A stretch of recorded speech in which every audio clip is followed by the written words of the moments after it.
Bonjour les cultivés et bienvenue sur Savoir quotidien. Imaginez jouer au foot, non pas pendant 90 minutes, mais pendant 108 heures, 5 jours, 4 nuits, sans véritable sommeil, sous les projecteurs, avec le cœur battant à 140. C'est le défi complètement fou qu'ont relevé des joueurs à Court Grave en Angleterre en août 2023. Dans cet épisode, on va revivre le match de football le plus long de l'histoire. Au programme, des chiffres hallucinants, des histoires humaines incroyables et une question centrale. Jusqu'où on peut aller pour repousser ses limites? Du 25 au 29 août 2023, Court Grave, une petite ville de Nottinghamshire en Angleterre, est devenue le centre du monde pour les amateurs de records. Deux équipes de 18 joueurs chacune, âgées de 18 à 63 ans, se sont affrontés pendant 108 heures, 2 minutes et 27 secondes, soit plus de 4 jours de match sans interruption. Avant ce match, le record Guinness était de 105 heures. Ils l'ont pulvérisé. Le score final, un hallucinant 1093 à 1009, soit environ un but toutes les 3 minutes et demie. Le football était devenu une machine à but. Et ce n'est pas un simple défi sportif. L'objectif était aussi caritatif. Cet exploit a permis de collecter des fonds pour plusieurs associations locales, transformant une performance folle en un acte de solidarité. Un tel exploit ne s'improvise pas. Le Guinness World Records impose des règles très strictes. Le match doit être en continu sans jamais s'arrêter. Les règles officielles du football doivent être respectées. Touche, corner, hors-jeu, tout. 70 ballons ont été utilisés au total pour éviter les temps morts. Pause obligatoire, 5 minutes par heure de jeu cumulable, soit 20 minutes toutes les 4 heures pour se reposer un minimum. Ces pauses ont permis aux joueurs de changer de chaussettes, boire et manger, et parfois s'effondrer quelques minutes dans un fauteuil avant de repartir. Après 50 heures de jeu, certains joueurs ont commencé par avoir des hallucinations. Des voix, des ombres, des sensations irréelles. C'est l'effet du manque de sommeil et du stress physique. Chaque joueur brûlait en moyenne 6500 calories par jour, 3 fois plus que pour une journée normale, et malgré une alimentation continue, ils ont tous perdu entre 3 et 5 kilos. Les conséquences physiques étaient impressionnantes.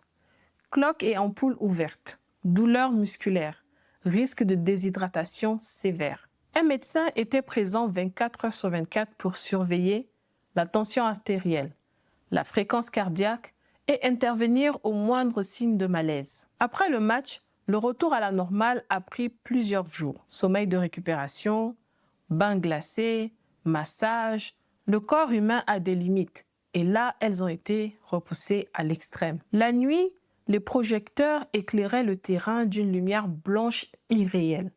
Les supporters, dans leurs manteaux, continuaient à encourager les joueurs.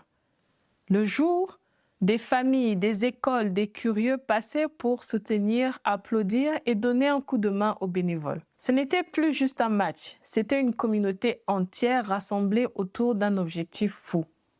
Les habitants apportaient des repas, des cafés, parfois même des messages improvisés. Ce match s'inscrit dans une longue tradition de records incroyables. L'homme cherche toujours à repousser ses limites. Le plus long match de tennis a duré 11h05 à Wimbledon. Les courses d'endurance en vélo sur 24 heures ou encore les marathons polaires dans des conditions extrêmes. Mais ces défis posent une question essentielle. Où se situe la bonne frontière entre l'exploit et la mise en danger? Le but de ce match était noble, collecter des fonds pour des associations. Mais ces défis extrêmes sont-ils raisonnables? Les médecins du sport s'interrogent sur les conséquences à long terme de privations aussi sévères de sommeil et d'efforts prolongés. Les organisateurs, eux, rappellent que tout a été fait pour sécuriser les joueurs et que l'événement a permis de récolter des fonds essentiels. Le débat, il reste ouvert. Au-delà des chiffres, ce match est une histoire de volonté et de solidarité. Pendant 5 jours, des inconnus sont devenus une équipe, soudée par un objectif commun. Cette aventure a laissé des souvenirs incroyables.